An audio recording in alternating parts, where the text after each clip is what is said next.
Le jour de la naissance des jumelles Angelina et Angelica aurait dû être un moment de joie pure pour leurs parents, Monsieur Tobias et Madame Solome. Ce couple, symbole de réussite et de puissance, vivait une vie de luxe inimaginable. Leur empire commercial s'étendait sur des continents, leurs soirées mondaines étaient légendaires, et leur nom inspirait l'envie.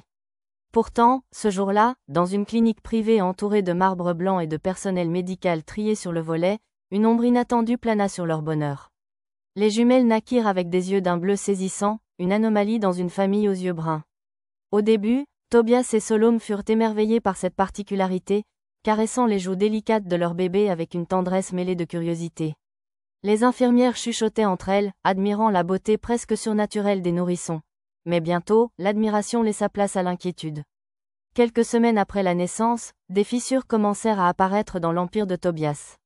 Des contrats majeurs furent annulés sans explication, des partenaires se retirèrent, et des pertes financières inexplicables s'accumulèrent. Les manoirs, les jets privés, les comptes bancaires autrefois intouchables semblaient se désintégrer comme du sable glissant entre les doigts. Tobias, un homme habitué à tout contrôler, devint obsédé par la recherche d'une explication. Solome, quant à elle, sombrait dans l'anxiété, scrutant les yeux bleus de ses filles comme s'ils cachaient un secret. Un soir, alors que la pluie battait les vitres de leur somptueuse résidence, Tobias et Solome prirent une décision désespérée. Ils consultèrent un guérisseur local, un homme connu pour ses pratiques mystiques. Dans une pièce sombre, éclairée par des bougies vacillantes, le guérisseur examina des amulettes et murmura des incantations avant de rendre son verdict. Les jumelles étaient maudites. Leurs yeux bleus, disait-il, étaient un signe de malheur, la source de toutes les pertes de la famille. Il affirma que la seule solution était de se débarrasser des bébés et de s'éloigner d'eux pour toujours. Cette révélation frappa Tobias comme un coup de poignard. Solome, en larmes, tenta de protester, mais la peur et la superstition l'emportèrent. Dans un acte d'une cruauté inimaginable, ils décidèrent d'abandonner Angelina et Angelica, alors âgés de seulement 8 mois. Une nuit froide, ils les déposèrent dans un coin isolé de la ville, enveloppés dans des couvertures usées, avec une note expliquant qu'ils ne pouvaient plus s'occuper d'elles. Tobias et Solome s'enfuirent ensuite, espérant reconstruire leur vie loin de ce qu'ils croyaient être une malédiction. Les jumelles, seules dans l'obscurité, étaient trop jeunes pour comprendre l'ampleur de cette trahison. Leurs petits corps frissonnaient dans le froid, leurs yeux bleus brillants comme des étoiles dans la nuit. Ce moment marqua le début d'une vie de défis, mais aussi d'une résilience qui allait les définir. Alors que les premières lueurs de l'aube perçaient l'horizon, une femme passait par là, son panier rempli des produits du marché. Mama Ruth, une couturière modeste au cœur généreux, aperçut le ballot abandonné. Intriguée, elle s'approcha et découvrit les bébés, leurs visages pâles et leurs lèvres bleues de froid. Sans hésiter, elle les prit dans ses bras, son cœur battant d'une compassion instinctive. Mama Ruth n'avait pas grand-chose à offrir. Sa maison était une petite chaumière, remplie de l'odeur du tissu et du crépitement des bougies. Elle vivait modestement, cousant des vêtements pour les villageois pour joindre les deux bouts. Pourtant, face à ces deux nourrissons abandonnés, elle ne ressentit ni peur ni doute. Elle savait qu'elle devait leur donner un foyer, peu importe les sacrifices que cela impliquerait. En les enveloppant dans son châle, elle murmura « Vous ne serez plus jamais seuls ». Ces mots devinrent une promesse, le début d'une nouvelle famille fondée non sur le sang, mais sur l'amour inconditionnel. Tissus colorés, vestiges de ses travaux de couture, et une vieille cheminée diffusaient une chaleur réconfortante. Elle installa les bébés dans un berceau improvisé, fabriqué à partir d'une boîte en bois et de couvertures usées. Les jumelles, encore faibles, semblaient s'accrocher à la vie avec une force surprenante, comme si elles sentaient la sécurité que Mama Ruth leur offrait. Les jours suivants furent un tourbillon d'activités. Mama Ruth, qui n'avait jamais eu d'enfant, apprit rapidement à s'occuper des nourrissons. Elle se levait à l'aube pour préparer des biberons avec le peu d'argent qu'elle avait, cousant tard dans la nuit pour payer les factures. Les villageois, intrigués par cette femme célibataire, survienne mère de 2 bébés, commencèrent à poser des questions. Certains murmuraient, spéculant sur l'origine des jumelles et leurs yeux bleus inhabituels. Mais Mama Ruth, avec sa dignité tranquille, ignorait les ragots. Pour elle, Angelina et Angelica étaient ses filles, et rien d'autre ne comptait. À mesure que les mois passaient, les jumelles grandissaient dans un environnement rempli d'amour, mais aussi de défis. Mama Ruth devait souvent choisir entre acheter de la nourriture pour les bébés ou payer l'électricité. Pourtant, elle ne laissait jamais les jumelles ressentir le poids de ces difficultés. Chaque soir, elle s'asseyait près de leur berceau, leur lisant des histoires de héros courageux et de mondes magiques. Sa voix douce et rassurante devenait leur refuge, un baume contre les incertitudes du monde extérieur. À l'âge de 4 ans, Angelina et Angelica commencent à révéler des talents extraordinaires. Angelina, la plus sérieuse des deux, montre une fascination pour les livres. Elle feuilletait les vieux manuels scolaires que Mama Ruth avait récupérés, déchiffrant les mots avec une facilité déconcertante. Un jour, alors qu'elle lisait un livre sur les constellations, elle pointa une page et demanda « Mama, pourquoi les étoiles brillent-elles » Mama Ruth, émerveillée par la curiosité de sa fille, lui répondit avec patience, bien qu'elle-même ne connût pas toutes les réponses. Angelica, quant à elle, exprimait son génie à travers l'art. Avec un simple crayon, elle dessinait des scènes d'une précision remarquable, des portraits de Mama Ruth cousant près de la cheminée, des paysages du village sous la pluie, ou des visions imaginaires de mondes étoilés. Ces dessins capturaient non seulement les formes, mais aussi les émotions, comme si elle pouvait voir l'âme des choses qu'elle représentait. Mama Ruth, en découvrant un dessin d'elle-même tenant les jumelles dans ses bras, sentit les larmes lui monter aux yeux. « Tu as un don, ma chérie, » murmura-t-elle. Malgré ces moments de joie, la vie reste difficile. Les factures s'accumulaient, et Mama Ruth travaillait parfois jusqu'à l'épuisement. Les jumelles, bien qu'encore jeunes, percevaient son sacrifice. Un soir, alors que Mama Ruth rentrait tard, les mains rougies par le travail, Angelina lui tendit un verre d'eau et dit « On t'aidera un jour, Mama. On te rendra tout ce que tu fais pour nous. » Ces mots, prononcés avec une gravité surprenante pour une enfant de 4 ans, firent Mama Ruth. Elle les serra contre elle, leur promettant que leur amour était déjà plus cassé. Le village, bien que petit, était un lieu de contraste. Certains habitants soutenaient Mama Ruth, lui apportant des légumes ou des vêtements pour les jumelles. D'autres, cependant, nourrissaient des superstitions, murmurant que les yeux bleus des jumelles portaient malheur. Mama Ruth ignorait ces rumeurs, mais elle savait que le monde extérieur ne serait pas toujours clément envers ses filles. Elle leur apprenait à être fortes, à ne jamais laisser les mots des autres définir qui elles étaient. « Vous êtes des cadeaux, pas des malédictions », leur répétait-elle souvent. Ainsi, dans cette chaumière humble, Angelina et Angelica grandissaient, portées par l'amour de Mama Ruth et par leur propre détermination. Leur foyer, bien que modeste, était un sanctuaire où elles apprenaient les valeurs qui allaient façonner leur avenir, la résilience, la compassion et la foi en soi-même. Alors que les années passaient, les jumelles se préparaient à affronter un monde qui, elles le savaient, ne serait pas toujours accueillant. À l'âge de 6 ans, Angelina et Angelica firent leurs premiers pas dans le monde extérieur en entrant à l'école du village. Ce fut un moment à la fois excitant et terrifiant. Mama Ruth les avait préparées avec soin, cousant des uniformes impeccables avec les chutes de tissu qu'elle avait économisées.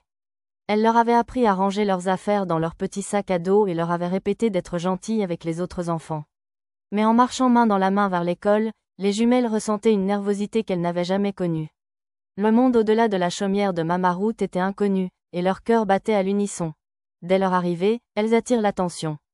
Les autres enfants, curieux, fixaient leurs yeux bleus éclatants. Les murmures commencent rapidement, alimentés par les rumeurs villageoises sur les jumelles maudites.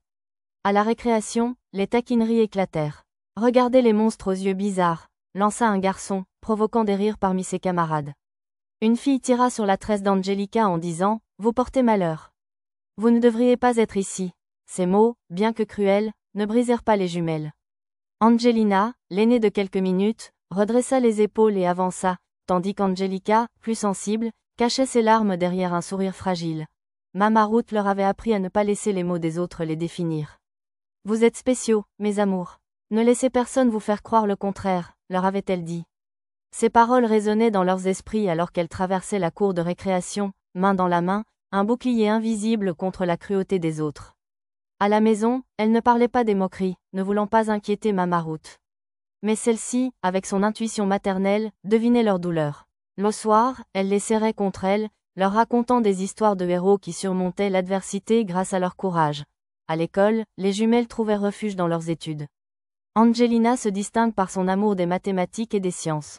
Elle résolvait des problèmes complexes avec une aisance qui stupéfiait ses professeurs. Un jour, alors qu'elle expliquait une équation à la classe, son enseignante, Madame Clara, murmura à une collègue « Cette fille est un prodige. » Angélique, quant à elle, brillait en art. Ses dessins, exposés dans le couloir de l'école, attireraient l'admiration des enseignants, mais aussi la jalousie des autres élèves. « Pourquoi dessines-tu si bien ? Tu es bizarre » lance une camarade. Angelica, blessée, continuait néanmoins à créer, trouvant du réconfort dans ses crayons et ses toiles. Malgré les brimades, les jumelles excellaient.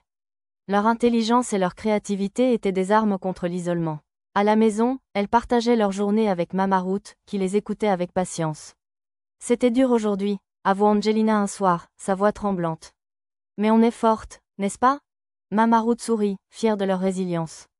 Plus forte que vous ne le pensez, répondit-elle. Les années passèrent, et les jumelles continuèrent à se démarquer. À 9 ans, Angelina lisait des manuels scientifiques destinés aux lycéens, fascinée par les lois de la physique et les probabilités. Angelica, elle, peignait des tableaux qui semblaient capturer l'essence même de la vie. Leur talent attirerait l'attention du village, mais les rumeurs persistaient. Certains habitants voyaient leurs yeux bleus comme un signe de magie, d'autres comme une malédiction. Mama Ruth, inébranlable, continuait à les protéger, leur rappelant qu'elles étaient destinées à de grandes choses, un incident marquant particulièrement leur enfance. Lors d'une fête d'école, les jumelles furent exclues d'un jeu par leurs camarades. « Vous portez malheur !» crie un garçon. Humiliées, elles s'assirent seules sous un arbre. Mais ce jour-là, elles font un pacte. Peu importe ce que les autres disent, murmura Angelina. On se protégera toujours l'une l'autre, a répondu Angélique. Ce lien, forgé dans l'adversité, est devenu leur force la plus puissante. Mama Ruth, consciencieuse des défis auxquels elle faisait face, leur enseignait des leçons de vie essentielles. Le monde peut être cruel, mais il est aussi plein de beauté. Trouvez-la, et partagez-la, leur disait-elle. Ces paroles devinrent leur boussole, les guidant à travers les tempêtes de l'enfance. Alors qu'elles grandissaient, Angelina et Angelica savaient que leur chemin serait semé d'embûches, mais elles étaient prêtes à affronter le monde, armées de leur amour mutuel et de la sagesse de Mama Ruth. À l'âge de 17 ans, Angelina et Angelica étaient prêtes à quitter le lycée. Leur intelligence et leur talent avaient fait d'elles des légendes locales, mais elles restaient humbles, ancrées par les valeurs de Mama Ruth. Un jour, une lettre arriva, scellée avec le logo d'une entreprise technologique de pointe spécialisée dans l'intelligence artificielle et l'analyse prédictive. L'entreprise, ayant entendu parler des jumelles par un professeur impressionné lors de la foire scientifique, les invitait à rencontrer un représentant, M. Harper. Les jumelles, méfiantes, discutèrent longuement de l'invitation. Elles avaient grandi dans un monde où les promesses étaient rares et les déceptions fréquentes. Pourtant, la curiosité l'emporta. Accompagnées de Mama Ruth, elles se rendirent à la ville voisine, où elles furent accueillies dans un bureau ultramoderne, tout en verre et acier. M. Harper, un homme élégant à la voix posée, les observa avec un mélange de fascination et de respect. « Nous avons entendu parler de votre capacité à prédire des événements avec une précision inégalée, commença-t-il. Vos compétences pourraient révolutionner la technologie. » Il leur proposa une offre alléchante, des bourses complètes pour une université prestigieuse, où elles pourraient développer leurs talents et travailler sur des projets d'envergure mondiale. En échange, l'entreprise souhaitait collaborer avec elles pour explorer leurs dons uniques. Angelina, toujours analytique, posa des questions précises sur les attentes de l'entreprise, tandis qu'Angelica, plus intuitive, observait M. Harper, cherchant à déceler ses intentions. De retour chez elle, les jumelles se tournèrent vers Mama Ruth pour des conseils. « C'est une opportunité, mais aussi un défi, » leur dit-elle. « Vous devez suivre votre cœur, mais ne perdez jamais de vue qui vous êtes. » Mama Ruth savait que les laisser partir serait douloureux, mais elle croyait en leur potentiel. Avec des larmes dans les yeux, elle leur donna sa bénédiction. « Allez changer le monde, mes filles, » murmura-t-elle. Les jumelles s'inscrivirent à l'université, un lieu vibrant où des esprits brillants du monde entier se réunissaient. Pour la première fois, elles n'étaient plus les plus intelligentes de la pièce, et cette humilité fut un moteur pour elles. Angelina plongea dans les mathématiques et l'ingénierie, résolvant des problèmes complexes avec une aisance qui impressionnait ses professeurs. Angelica, quant à elle, excellait dans les sciences comportementales, utilisant son intuition pour comprendre les dynamiques humaines. Leur lien unique devint leur atout. En classe, elles combinaient leurs talents, Angelina analysant les données et Angelica interprétant les émotions sous-jacentes. Leurs professeurs, d'abord sceptiques, furent rapidement convaincus de leur génie. Lors d'un projet de groupe, elles proposèrent une idée audacieuse, un dispositif capable de prédire les événements futurs en combinant des données analytiques et des modèles comportementaux. Ce concept, qu'elles nommèrent la « machine de prévoyance », attira l'attention de leurs mentors. Les jumelles travaillèrent sans relâche dans leur laboratoire universitaire, entourés de notes, de diagrammes et de prototypes. La machine de prévoyance n'était plus qu'une simple invention, c'était l'aboutissement de leur don, une fusion de logique et d'intuition. Elles savaient que leur création avait le potentiel de transformer le monde, mais elles ressentaient aussi le poids de cette responsabilité. « Et si ça tombait entre de mauvaises mains ?» murmura Angelica un soir, alors qu'elle testait un prototype. Angelina, toujours pragmatique, répondit « Alors nous devrons être celles qui la protègent. » Le jour où Angelina et Angelica testèrent leur prototype pour la première fois fut un moment de pure anticipation. La machine de prévoyance, un appareil compact connecté à un réseau de données massives, était prête à être mise à l'épreuve. Les jumelles, nerveuses, entrèrent des données sur la météo de la semaine suivante. Lorsque les résultats apparurent, elles retinrent leur souffle. La machine prédit une tempête rare sur la côte, précisant l'heure, la force et le lieu de l'impact avec une précision stupéfiante. Encouragées par ce succès, elles testèrent la machine sur les fluctuations boursières. À nouveau, les résultats furent d'une exactitude presque effrayante. La machine semblait voir l'avenir, anticipant non seulement les événements, mais aussi leurs ramifications. Les jumelles, euphoriques, réalisèrent qu'elles tenaient entre leurs mains une invention révolutionnaire. « C'est réel », murmura Angelina, les yeux brillants. « Nous pouvons changer le monde », ajouta Angelica. Leur succès ne passa pas inaperçu. Leurs professeurs, impressionnés, partagèrent leurs résultats avec des collègues, et bientôt, la nouvelle de leur invention se répandit. Des articles de presse commencèrent à apparaître, décrivant les jumelles comme des prodiges de l'innovation. Des investisseurs du monde entier les contactèrent, voyant dans la machine de prévoyance une opportunité de transformer des industries entières, de la finance à la météorologie. Mais avec cette reconnaissance vinrent de nouveaux défis. Les jumelles, habituées à l'isolement, se sentaient mal à l'aise sous les projecteurs. La célébrité ravivait des souvenirs douloureux de leur enfance, des moments où elles étaient moquées pour leurs yeux bleus ou rejetées à cause des rumeurs. Elles se demandaient ce que leurs parents biologiques penseraient de leur succès. Les auraient-ils toujours considérés comme une malédiction? Ces questions, bien que refoulées, pesaient lourd sur leur cœur. Un soir, alors qu'elles regardaient une interview télévisée sur leur invention, un choc les frappa. L'écran montra un couple usé, vêtu de vêtements élimés, Monsieur Tobias et Madame Solome, leurs parents biologiques. L'animateur expliqua qu'ils vivaient désormais dans la pauvreté, cherchant à se racheter pour avoir abandonné leur fille. Nous étions faibles, admit Tobias, la voix brisée. Nous avons cru un charlatan. Nous voulons leur pardon. Solome, en larmes, ajouta, nous regrettons chaque jour. Angelina et Angelica furent submergées par un tourbillon d'émotions. La douleur de l'abandon ressurgit, mêlée de confusion et d'une étrange sensation de clôture. Elles se tournèrent vers Mama Ruth, leur roc, pour des conseils. Le pardon est pour vous, pas pour eux, leur dit-elle. Vous n'êtes pas définis par leur choix. Ces mots, empreints de sagesse, les aidèrent à comprendre qu'elles avaient le pouvoir de choisir leur propre chemin. Les jumelles décidèrent de continuer à se concentrer sur leur travail. La machine de prévoyance fut perfectionnée, intégrant des algorithmes encore plus avancés et des analyses émotionnelles. Les investisseurs affluaient, mais les jumelles restaient prudentes, déterminées à protéger leur invention des abus. Elles savaient que leur don, bien qu'extraordinaire, portait une responsabilité immense. Leur succès était désormais mondial, mais leur cœur restait ancré dans les leçons de Mama Ruth, utiliser leur pouvoir pour le bien. Le moment était venu pour Angelina et Angelica de faire face à leurs parents biologiques. Après des années de silence, Monsieur Tobias et Madame Solome avaient demandé une rencontre, espérant une réconciliation. Les jumelles, désormais des femmes accomplies, acceptèrent, mais à une condition, Mama Ruth devait être présente. La rencontre eut lieu dans leur bureau moderne, un contraste saisissant avec la chaumière de leur enfance. Lorsque Tobias et Solome entrèrent, le silence était pesant. Ils semblaient vieillis, usés par la vie. Tobias, autrefois un homme imposant, avait les épaules voûtées, et Solome, jadis élégante, avait les yeux cernés. Nous avons fait une erreur terrible, commença Tobias, sa voix tremblante. Nous avons laissé la peur et la superstition nous guider. Solome, en larmes, ajouta, nous ne méritons pas votre pardon, mais nous le demandons. Angelina et Angelica écoutaient, leur cœur tiraillé. Les souvenirs de leur abandon, de cette nuit froide où elles avaient été laissées seules, refaisaient surface. Mais elles pensaient aussi à Mama Ruth, assise à leur côté, sa présence apaisante. C'est Mama Ruth qui nous a aimés, qui nous a élevés, dit Angelica, sa voix ferme mais empreinte de tristesse. Vous nous avez abandonnés, elle, jamais. Angelina ajouta. Nous reconnaissons que vous êtes nos parents biologiques, mais Mama Ruth est notre vraie mère. Elle nous a donné tout ce dont nous avions besoin. Tobias et Solome, accablés, baissèrent les yeux. Ils savaient qu'ils avaient perdu le droit d'être appelés parents. Mama Ruth, avec sa sagesse habituelle, posa une main sur l'épaule des jumelles. Vous avez fait le bon choix, mes amours, murmura-t-elle. La rencontre se termina sans effusion. Les jumelles avaient pardonné, mais elles avaient aussi choisi de tourner la page. En quittant le bureau, bras dessus, bras dessous avec Mama Ruth, elles sentirent un poids se lever. Leur passé ne les définissait plus. Leur avenir, bâti sur l'amour et la résilience, s'ouvrait devant elles, plus lumineux que jamais.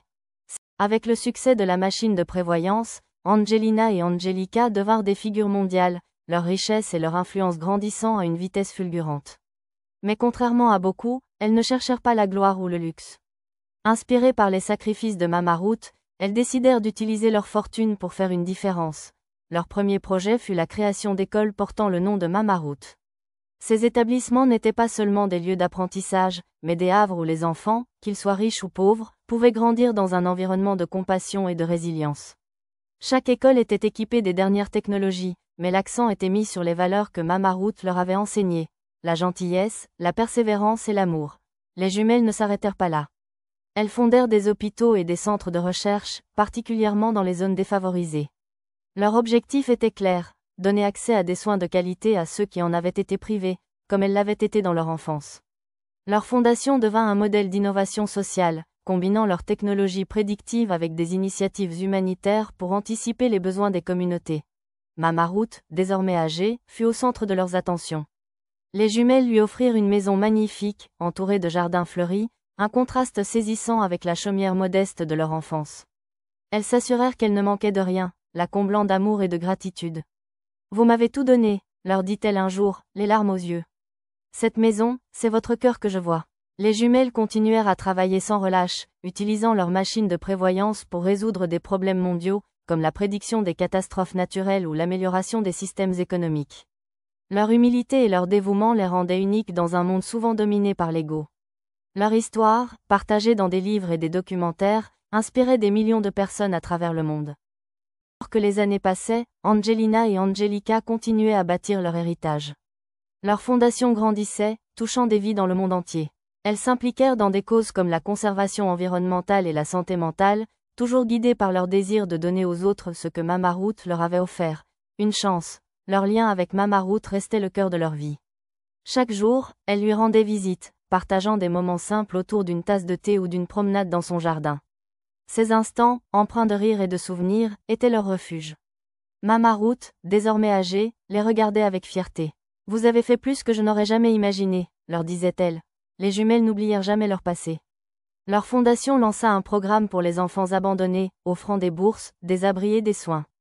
Elle voulait s'assurer qu'aucun enfant ne vive l'isolement qu'elles avaient connu. Leur histoire devint un symbole d'espoir, prouvant que même les débuts les plus sombres pouvaient mener à une vie de lumière. Leur technologie, désormais intégrée dans des solutions globales, sauvait des vies et améliorait les conditions de vie de millions de personnes. Pourtant, pour Angelina et Angelica, le véritable succès résidait dans l'amour qu'elles partageaient avec Mama Ruth et dans l'impact qu'elles avaient sur le monde. Angelina et Angelica, désormais des femmes dans la fleur de l'âge, regardaient l'avenir avec confiance. Leur parcours, de l'abandon à la gloire, était une preuve de la puissance de la résilience et de l'amour. Leur famille, construite non sur le sang mais sur le choix, était leur plus grande force. Mama Ruth, bien qu'âgée, restait leur guide. Ses leçons de compassion et de courage continuaient à les inspirer. Alors qu'elle se tenait à ses côtés, regardant le coucher de soleil depuis le porche de sa maison, elle savait qu'elles avaient trouvé leur vraie famille. « Vous êtes mon miracle », leur dit Mama Ruth, sa voix tremblante d'émotion. Leur histoire, partagée à travers le monde, devint une source d'inspiration. Des livres, des films et des conférences racontaient leur parcours, montrant comment deux filles abandonnées avaient surmonté l'adversité pour changer le monde. Leur fondation continua de croître, touchant des vies et laissant un héritage durable.